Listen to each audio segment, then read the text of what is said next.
এই যে ঘটনাগুলো ঘটেছে, আরজি করেও দেখা গেল টিএমসির যারা ওখানকার সুবিধাভোগী, সে ওখানকার ডাইরেক্টর হন বা ওখানকার ইউনিয়নের লোক, তারা দোষী, ওই খুনে তারা জড়িত, বা তাদের প্যানেলে থাকা ডাক্তাররা দোষী, তাদেরকে বাঁচাবার চেষ্টা হলো।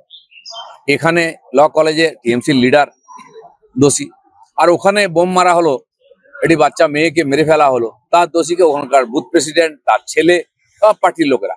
তো এই ডাকাতরা যদি পার্টির নেতা হয়, তারা তো খুন খারাপই ধর্ষণ করবেই, আর তাদেরকে কে কে সাজা দেবে? তাই একটা কেসেও কোথাও সাজা হয় না।